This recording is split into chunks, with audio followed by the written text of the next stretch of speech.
What is up, guys? Today we're going to be talking about 5 cold email tips that are going to help you book way more meetings and close way more deals. And you want to make sure that you watch until the end, because if you don't, you're going to miss out on some tips and you might make some mistakes that other people make that prevent them from closing massive deals. And one email could make you $100,000, right? So you do not want to make any of these mistakes because you'll be leaving money on the table. Who am I? My name is Jacob Tuweiner. I've closed hundreds of thousands of dollars in sales from cold email, soon to be $1 million. I work with X27, which is a company that's generated over $100 million for our clients, and it's almost all through cold email. We love cold email. We rock cold email, and I want you to rock it too. So make sure you stick until the end. And by the way, if you haven't already, please give the video a thumbs up if you like this channel, if you've been watching the channel for a while, or if you're new here. It really helps this video reach other people that could also benefit, and we all want to win, right? So please drop it a like and subscribe if you're new, because I make videos like this all the time. So let's dive right in. I'm going to talk about 5 things in this video, and again, make sure you watch until the end. And actually, halfway through, I'm going to tell you about a giveaway that I do where you can get a ton of free value. I should charge money for this, and I might soon, but right now it's free. Stick around and you'll hear about that too. All right, first step is targeting. Mistake most people make. They spray and pray. They send 1,000 emails to a bunch of random people. They have nothing in common. It looks super generic. It looks spammy. You end up in spam. You get marked as spam. People tell you to go F yourself. Not good.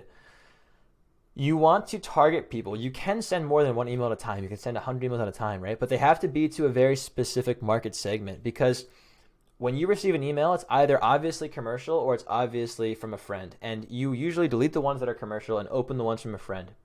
So you want to come off as the person who is the friend. And the way that you do that is by making your email seem personalized.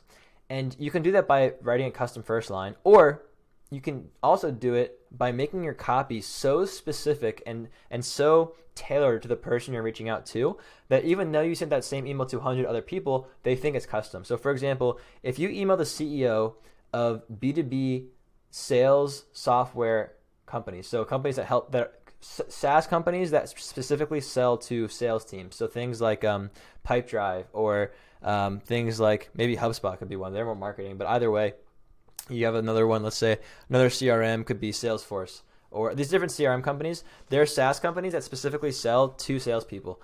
So if you were to email the CEO of those kinds of companies, but let's say only companies between $5 million and $50 million in revenue, those companies are all in the same niche. The CEOs are all competing with each other. They all have the same problems, right? So if you are an expert in your field, you can talk about their problems and talk about what they're going through in your email. And even though you sent the same email to 100 people, they will think that it is just for them. And this skyrockets your open rates. So only email one niche at a time. Don't email 1,000 people at once. Otherwise, you're going to go to spam. It's not going to work. Pick a niche and go after that one niche.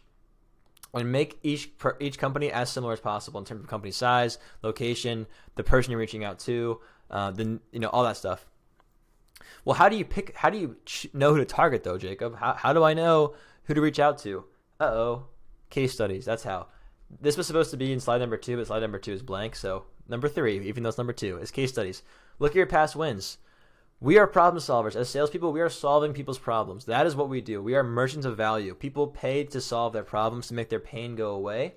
And if you are in business, you've already helped someone else solve their problem, right? If you haven't, then work for free until you get a case study. Or if you really want, you can borrow a case study from somebody else.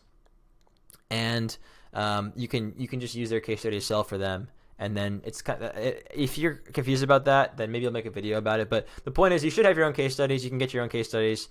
And once you look at your past wins, that's going to drive the rest of your campaign, because a case study means that you successfully helped someone else solve their problem. And if you've already done that before, you can probably do it again. So for example, if you are, let's say you are a custom software developer, you're a custom software agency, and Tyson Chicken approached you and told you, their chief operations officer said, we're spending a lot of time manually tracking X, Y, and Z. It's wasting us a lot of money and wasting a lot of our money, and we want to automate this task. So you built an app for them that automates the task, and it saved them $4 million a year. Wow, you just helped them a lot. Odds are other poultry companies and food processing companies have the same problem. So now that you've worked with Tyson, you clearly know what you're doing, and you clearly have already provided value. So now you can approach other companies just like them and show them and or tell them what you did for their competitor and see if they're interested. And if they have the same problem, they'll want to hop on a call with you, and then you can run them through your sales process. So that is how you do it. And as far as how the one sentence case study should look, I already wrote this out here. This is the framework. Recently helped company, another niche company, with service which resulted in outcome within timeline. You don't have to do this exactly. I mean, I think you should always play with your copy. However, this is a pretty foolproof formula, and you can pretty much use this sentence with any case study, and it works. And then you just target the niche accordingly. It's crazy. So here, recently helped, and I just made this up, by the way, but this is an example. Recently helped Tyson, another food processing company, with a custom software app that automated their manual processes, which resulted in a 30% increase in productivity and saved them over $4 million per year. Now, in this case, I think everyone knows who Tyson is. So maybe saying another food company is redundant. You could probably just get rid of that, because if they already know who Tyson is, then like why would they need you to say it again? So maybe we'll just say, if I can get this to select here, maybe we'll just say recently helped Tyson, right? But if it's a smaller company and maybe people don't know who they are, then it would make more sense to say that, right? Or if you don't have the rights to use their company name, you could just say we helped another Fortune 500 food processing company, with X, Y, and Z. So, but that's the idea. That's how you do it. And now that you know who to go after and you know how to write the case study, the next thing that's important is your data. This is another thing people get wrong. Data meaning the leads in your spreadsheet, right? Your companies, the company websites, the decision maker titles, the first names, the last names, the emails. If you have, for example, 100 emails, but half of them are not valid, then half of your emails are going to bounce. That means half of all the work you're doing is going to be wasted. And it could be even worse than that, because if half of your emails bounce, you're going to be marked as spam, and the rest of your emails that would deliver to a real email address might not even deliver, because you'll go to spam. Another one could be having your first name and last name misspelled. If the first name of your prospect is not spelled properly, then when you insert that in the email, it will have a typo, and that will turn people off, and they probably won't respond. Or if your company name has a bunch of weird things like all capital letters, or like Acme Inc. You don't want to have the ink in there. You just want to have Acme, right? You want to keep it very casual. So you got to double check your data. You got to make sure that everything is accurate and proper. And one way you can do that, the best way you can do that, here comes the plug, is with my lead generation training document. This is the most foolproof and efficient way and best way to generate leads that will be just the highest quality possible. All of the leads that you're going to generate if you follow this process will be on target. They'll be in the right niche. They will be the right person. All of the emails will be validated. I show you how to validate emails here, meaning you'll have a less than 1% bounce rate, which is unheard of. This actually shows you how to validate emails that normally, this is a trick no one knows about, I'm telling you. We discovered it over the years. It's a very, very cool trick to validate emails that normally a tool could not validate. It will even help you validate catch-all emails and show you that they're really actually valid. It's a really, really big hack. And you can't get this anywhere else. So I highly recommend you get this. And every single one of these videos is actually every single one of these links is a 5-minute Loom video. It's like a very short, to the point tutorial that goes over, this is 6 minutes, it goes over exactly step by step what to do.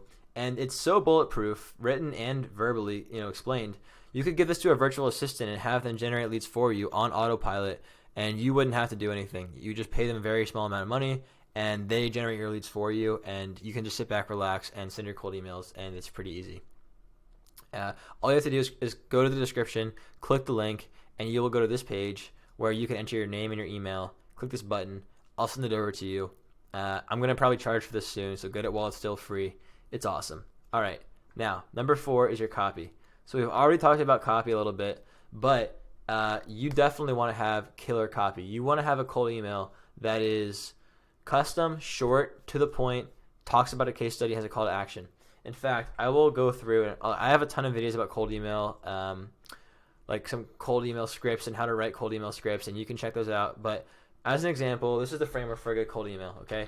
High name, give them a custom compliment, give them a case study, and give them a call to action. This is really all you need. Like, this is working so well right now.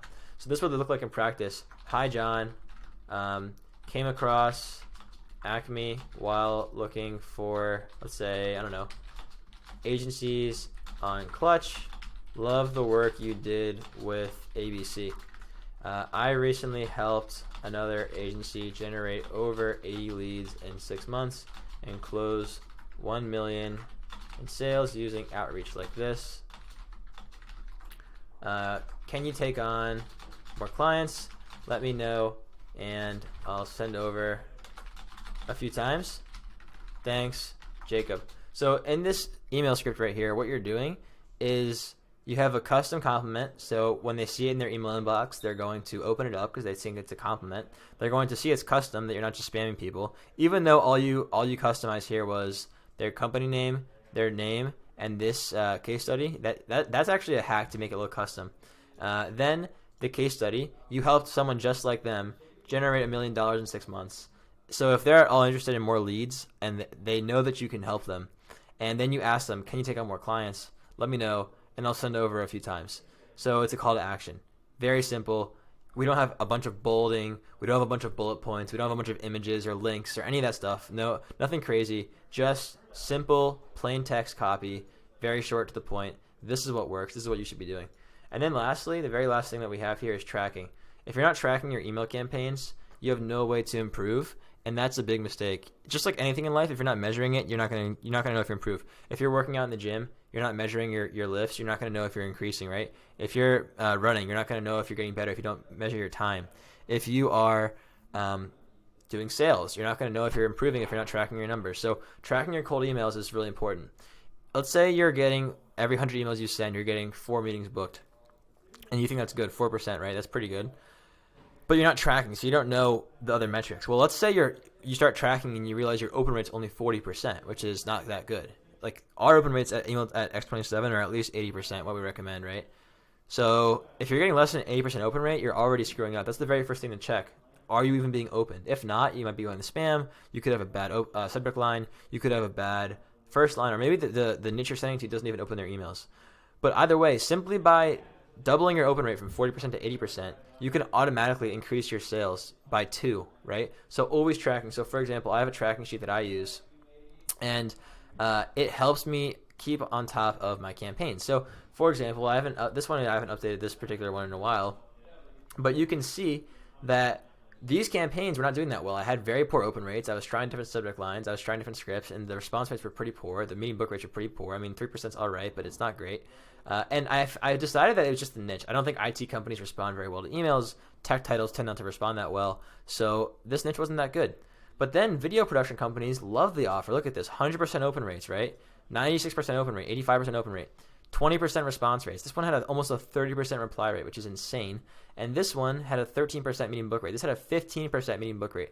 On average, on 224 emails, 8% meeting book rate. That's really, really high.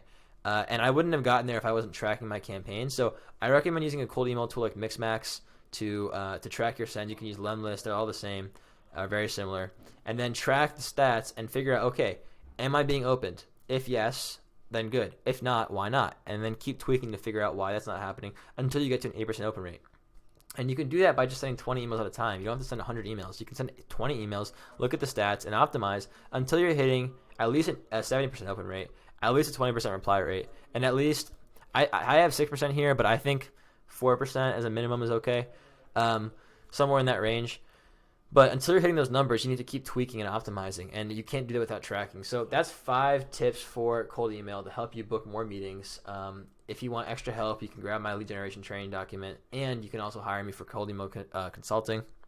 I've helped people generate thousands of dollars with this. So all you have to do is book a call with me. It's $100, and we'll go through everything that you have going on, and I'll help you implement new strategies, and then we'll have another call to kind of look at what happened and see if we can improve and look at what you did and see what the results were and keep optimizing from there. Like I said, drop a like if you haven't already, and let me know which one of these tips or mistakes you're making, right? And tell me how you're going to fix it. I'm looking forward to it. Catch you guys later. Bye-bye.